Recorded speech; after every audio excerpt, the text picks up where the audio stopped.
আমি জ্যোতির সাথে দেখা করতে গেলাম। এত বাইরে যেতে হবে কেন তোর? জ্যোতিকে বাড়িতে ডেকে নে। এখন আর আগের মতো নেই, যথেষ্ট বড় হয়েছিস, বাইরে বাইরে এভাবে ঘোরা যাবে না। মা, তুমি এসব কি বলছো? বড় হয়েছি বলে কি বান্ধবীর সাথে একটু ঘুরতেও পারবো না? আমি তো তোকে ঘুরতে না করছি না, কিন্তু এখন একটু মেনে চলতে হবে।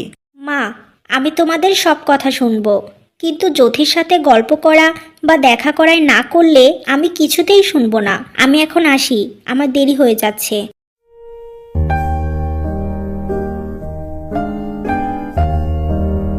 এই মেয়েটাকে নিয়ে আর পারি না, কতবার বলি এভাবে যখন তখন বাইরে যাস না, কিন্তু কিছুতেই তো কথা শুনতে চায় না। ওকে নিয়ে যে কি করি। কি রে, আজকে হঠাৎ এমন মন খারাপ করে বসে আছিস কেন? কি হয়েছে তোর? জানিস জ্যোতি, মাঝে মাঝে মনে হয় কেন যে বড় হলাম। যদি সারা জীবন ছোট থাকতাম তাহলে আর কোনো বাধা নিষেধ থাকতো না, জীবনটা ছোটবেলার মতোই সুন্দর থাকতো। কথাটা ঠিক, কিন্তু সময় তো বেঁধে রাখা যায় না। সময়ের সাথে সাথে সব কিছু বদলে যায়। এবার বল, তোর কি হয়েছে? হঠাৎ করে কেন এসব কথা বলছিস? কারণ মা এখন আমাকে শুধু বাইরে বের হতে নিষেধ করে, বলে জ্যোতিকে বাড়িতে ডেকে নে, তোর এত বেশি বাইরে যেতে হবে না। এই কথাগুলো আমার একদম ভালো লাগে না। তোর হয়তো ভালো লাগে না, কিন্তু কাকিমা কথাগুলো ঠিকই বলেছে। আমার মাও প্রায় এই কথা বলে, কিন্তু আমি শুনি না। যাই হোক, এসব কথা বাদ দে, আমরা এখন আমাদের কথা বলি। হ্যাঁ রে, তুই ঠিকই বলেছিস। এবার বল, তোর কি খবর? তারপর আমারটা বলবো। এভাবেই তারা গল্প করতে লাগে। রূপা আর জ্যোতি খুবই ভালো বন্ধু। তারা দুজন দুজনকে অনেক ভালোবাসতো। এভাবেই হাসি খুশিতে তাদের দিন কাটতে থাকে। এরপর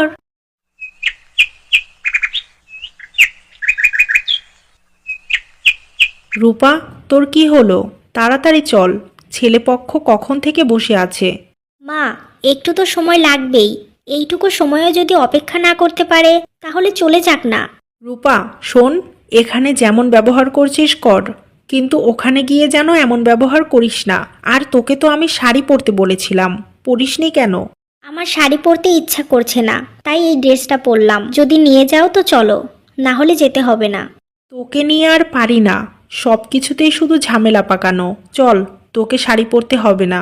এরপর রূপা পাত্রপক্ষের সামনে গিয়ে বসে। বেশ কিছুক্ষণ ছেলের মা রূপাকে নানা রকম প্রশ্ন করে, আর তাদের রূপাকে অনেক পছন্দ হয়, তাই তারা বিয়ে ফাইনাল করে চলে যায়। মা, বাবা, তোমাদের সাথে আমার কিছু কথা ছিল। হ্যাঁ রূপা মা, কি বলবি বল। বাবা, তোমরা কি আমার বিয়েটা একদম ঠিক করে ফেলেছো? হ্যাঁ মা, কেন? তোর কি কোনো সমস্যা আছে? বাবা, বলছি ছেলেটার তো অনেক বেশি বয়স মনে হলো। আমি কি ওনার সাথে ভালো থাকবো?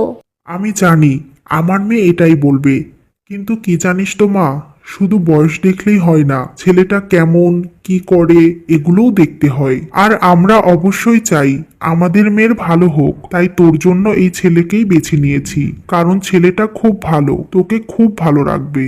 বাবা, আমি তোমার কথা বুঝতে পেরেছি, আর কিছু বলতে হবে না, আমি বিয়েতে রাজি। এই বলে রূপা চলে যায়।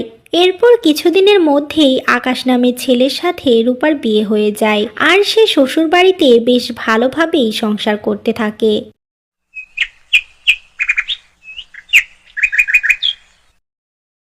বৌমা, কিছুদিন হলো দেখছি তোমার মনটা খারাপ। তুমি কি তোমার বাবার বাড়ি যেতে চাও?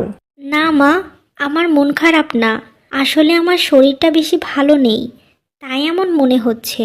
ও, বুঝতে পেরেছি ভাবি, আসলে নতুন জায়গায় এসেছে তো, তাই একটু তো খারাপ লাগবে। ধীরে ধীরে সব ঠিক হয়ে যাবে। আর শোনো ভাবি, তোমার যদি কখনো মন খারাপ হয় তাহলে আমার সাথে গল্প করো, তোমারও ভালো লাগবে, আমারও ভালো লাগবে। ঠিক আছে নীলা, আজ থেকে আমার মন খারাপ হলে তোমার কাছেই যাব। এভাবেই তারা কথা বলতে থাকে। রূপা সবসময় চাইতো তার স্বামী খুব স্মার্ট ও রোমান্টিক হবে, কিন্তু আকাশ তার উল্টো ছিল। সে রূপাকে বেশি সময় দিত না। বিয়ের পরের দিনই সে কাজ শুরু করে দেয়। এই কারণে রূপার মাঝে মাঝে মন খারাপ হতো। কি হয়েছে রূপা, এভাবে আমার দিকে তাকিয়ে আছো কেন? কিছু বলবে? না, তেমন কিছু না। আপনি কি এখনই কাজে যাবেন? হ্যাঁ রূপা, আমি এখনই যাব। তুমি তো জানো আমার নিজের বিজনেস, আমি ছাড়া এটা কেউ হ্যান্ডেল করতে পারবে না। তাই তো তোমাকে বেশি সময় দিতে পারি না। না না, সমস্যা নেই। আপনি আপনার কাজ করুন, আমাকে তো যতটুকু সম্ভব সময় দেওয়ার চেষ্টা করেন। বোঝার জন্য তোমাকে ধন্যবাদ। আমি এখন আসি।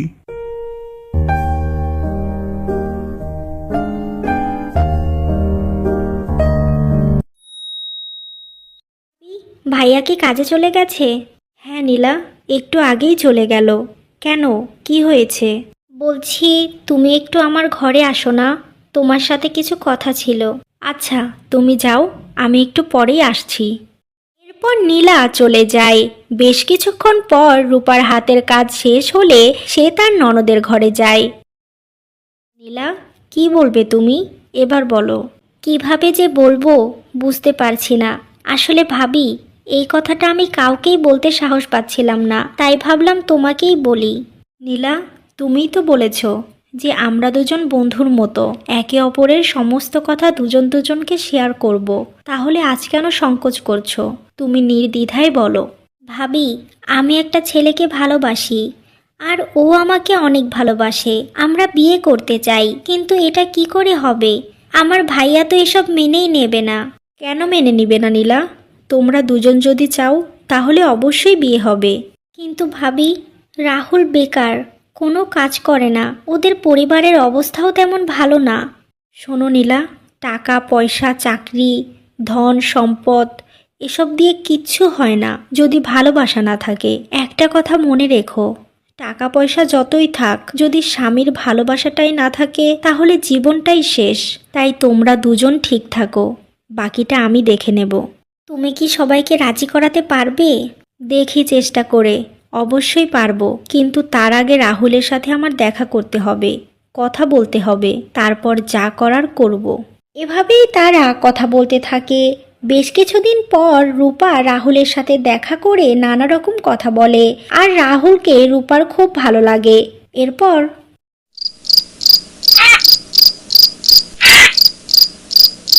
আপনার সাথে আমার কিছু কথা ছিল, যদি আমাকে একটু সময় দেন তাহলে বলবো। হ্যাঁ বলো, এখন তো আমার কোনো কাজ নেই।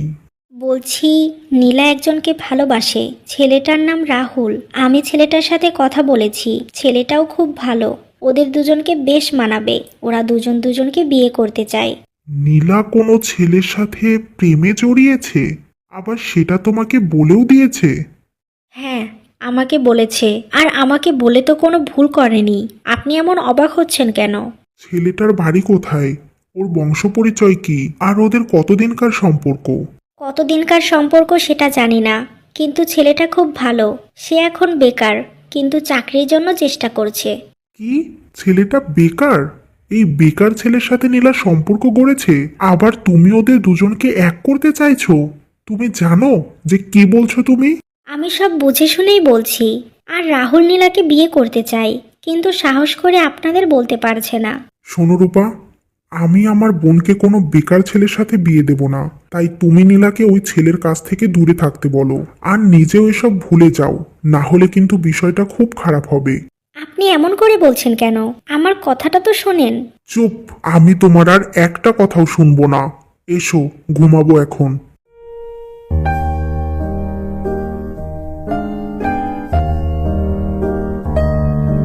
আমি এখন কি করব? কি করে সবাইকে রাজি করাবো? আমি যে নীলাকে কথা দিয়েছি। এভাবেই রূপা নানা রকম কথা ভাবতে থাকে।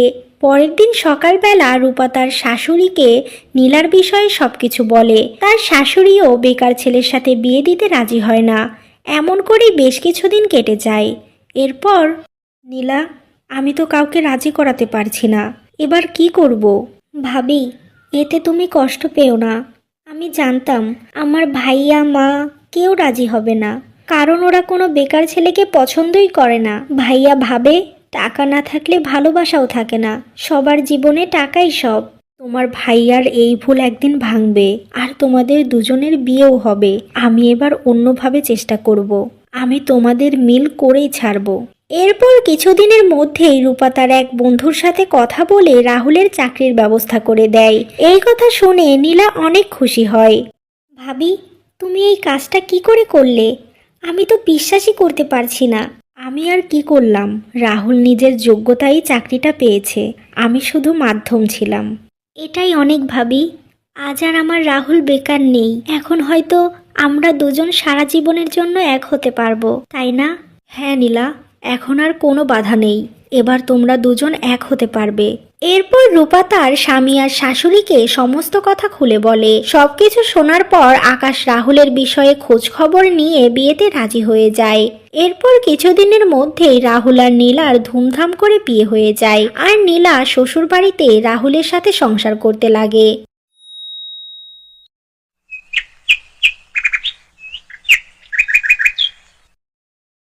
বৌমা, কি হয়েছে তোমার? বেশ কিছুদিন হলো দেখছি কেমন চুপচাপ হয়ে গেছো। মা, নীলা চলে যাওয়ার পর থেকে কেন জানি আমার খুশিটাই হারিয়ে গেছে। আমি তো সবসময় নীলার সাথেই থাকতাম, কিন্তু এখন তো পুরো বাড়িটাই শূন্য হয়ে গেছে। ও, বুঝতে পেরেছি। তোমরা দুজন তো বন্ধুর মতো ছিলে, কিন্তু কি আর করার, মেয়ে হয়ে জন্ম নিয়েছে, পরের ঘরে তো যেতেই হবে। তবে বৌমা, তুমি মন খারাপ করো না, নীলা কিছুদিন পর তোমার সাথে দেখা করে যাবে। ঠিক আছে মা, কোনো ব্যাপার না, আমি আবার ঠিক হয়ে যাব। বৌমা, তোমার যদি বেশি খারাপ লাগে তাহলে বাবার বাড়ি থেকে কিছুদিনের জন্য ঘুরে এসো। হ্যাঁ মা, আমারও খুব বাবার বাড়ি যেতে মন চাইছে। কতদিন বাবা মাকে দেখি না। ঠিক আছে, তুমি বরং কালকেই আকাশের সাথে তোমার বাবার বাড়ি চলে যাও, কিছুদিন ঘুরে আবার চলে এসো। এভাবেই তারা কথা বলতে থাকে। রাতের বেলা আকাশ বাড়ি আসলে রূপা তাকে বাবার বাড়ি যাওয়ার কথা বলে। ঠিক আছে, কালকে আমি গাড়ি ঠিক করে দেব, তোমাকে পৌঁছে দেবে। আর যেদিন আবার আসবে আমাকে কল করো, আমি গাড়ি পাঠিয়ে দেব। আচ্ছা, আপনি এবার হাত মুখ ধুয়ে নিন, আমি খাবার বাড়ছি। এরপর সকালবেলা আকাশ রূপাকে নিয়ে বের হয়ে যায়। রূপা মা, তুই কেমন আছিস? আমি ভালো আছি মা, তুমি কেমন আছো? আর বাবা কোথায়? আমি ভালোই আছি। আর তোর বাবা একটু বাইরে গেছে, এখনই চলে আসবে। তা মা, আকাশ আসলো না? না মা, ওনার কাজ আছে, তাই আসবে না। আচ্ছা, তাহলে তুই ঘরে যা, ফ্রেশ হয়ে নে, আমি তোর পছন্দের খাবার বানাচ্ছি।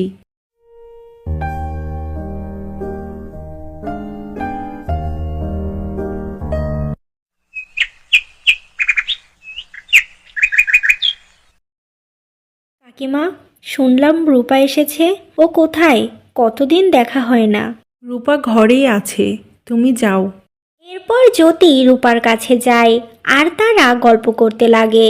শোন, আজকে বিকেলে আমরা আমাদের সেই পছন্দের জায়গায় যাব, আর অনেক গল্প করব, কেমন? আচ্ছা, তুই এখন বিশ্রাম নে, আমি বাড়ি যাই। আমার স্বামী আবার কল করে আমাকে না পেলে অনেক মন খারাপ করবে। বাহ, তোর স্বামী মনে হয় তোকে খুব ভালোবাসে। হ্যাঁ রে, অনেক ভালোবাসে। আর তোর স্বামীর ব্যাপারে বিকেলেই শুনবো। এখন আসি, পরে দেখা হবে।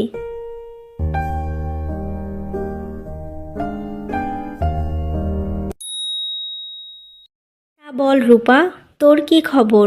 তোর স্বামী তো তোর মনের মতো হয়নি। অন্য সব দিক দিয়ে ঠিক আছে তো? কোনো দিক দিয়েই ঠিক নেই। আমার মনে হয় আমাকে তেমন একটা ভালোবাসে না, শুধু দায়িত্ব পালন করে। জানিস, বিয়ের পর থেকে একদিনও কোথাও ঘুরতে নিয়ে যায়নি। সে নাকি কাজের জন্য সময়ই পায় না। কি বলছিস? আর আমার স্বামী তো প্রতি সপ্তাহে বাইরে ঘুরতে নিয়ে যায়, আবার কাজ থেকে ফেরার পথে আমার জন্য গিফট নিয়ে আসে। কাজের ফাঁকে ফাঁকে কল করে খোঁজ নেয়, আমাকে একদম চোখে হারায়। সবার কপালে সব কিছু থাকে না রে জ্যোতি। আমার জীবনটা একদম শেষ হয়ে গেছে।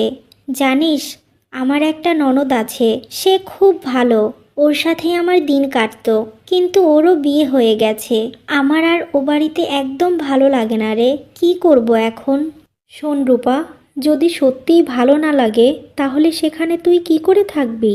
এমনভাবে তো জীবন যাবে না। স্কুল কলেজে তোকে কত সুন্দর ছেলেরা প্রপোজ করতো, তুই কাউকে অ্যাকসেপ্ট করিসনি, আর এখন এই বয়স্ক স্বামীর সাথে দিন কাটাচ্ছিস। কি করতাম বল, বাবা মা জোর করলো, তাই রাজি হয়ে গেছি। তাদের মনে আমি কষ্ট দিতে চাইনি, কিন্তু এখন আমার আর ভালো লাগে না। আমার থেকে সে অনেক বড়, তার সাথে আমার কোনো কিছুতেই মিল পড়ছে না। তাহলে আমার কথা শোন, তুই আরও কিছুদিন চেষ্টা কর, দেখ তাকে একটু ভালো বানাতে পারিস কিনা। যদি ভালো না হয় তাহলে তাকে তুই ডিভোর্স দে। এমন মানুষের সাথে তুই সারা জীবন থাকতে পারবি না। তুই ঠিক বলেছিস, আমি এই লোকটার সাথে সারা জীবন থাকতে পারবো না। আমি এবার বাড়িতে গেলেই একটা সমাধান করব। এভাবেই তারা কথা বলতে থাকে। বেশ কিছুদিন রূপা তার বাবার বাড়িতে থেকে আবারও শ্বশুর বাড়ি চলে যায় আর তার স্বামীকে নানা রকমভাবে তার চাওয়াগুলো বোঝানোর চেষ্টা করে, কিন্তু আকাশ কিছুতেই কোনো কিছু বোঝে না। এমনই একদিন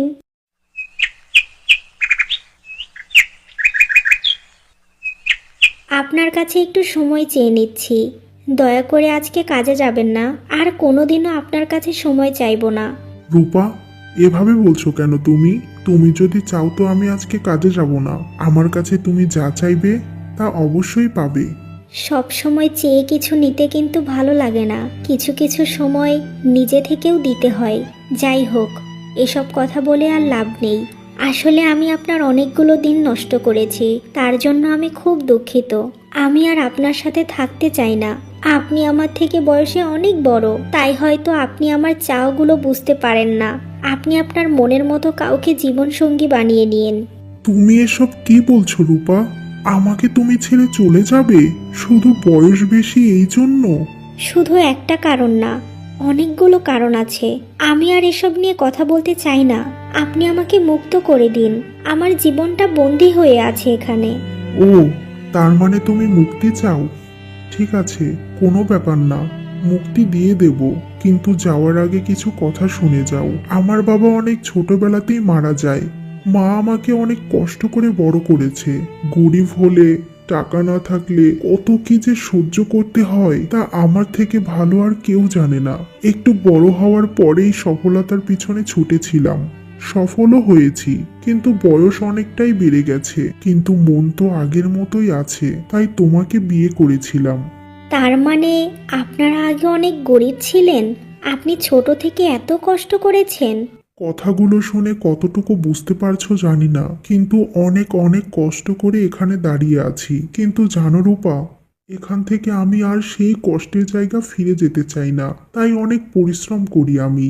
এই জন্য তোমাকে যথেষ্ট সময় দিতে পারি না, কোথাও ঘুরতে নিয়ে যেতে পারিনি, তোমাকে সুন্দর কিছু মুহূর্ত দিতে পারিনি, তাই হয়তো আজ তোমাকে হারিয়ে ফেলছি। কিন্তু একটা কথা মনে রেখো, এই বয়স্ক লোকটা তোমাকে মন থেকে অনেক ভালোবাসে। আজ যদি বাবা বেঁচে থাকতো তাহলে হয়তো আমার জীবনটা এমন হতো না।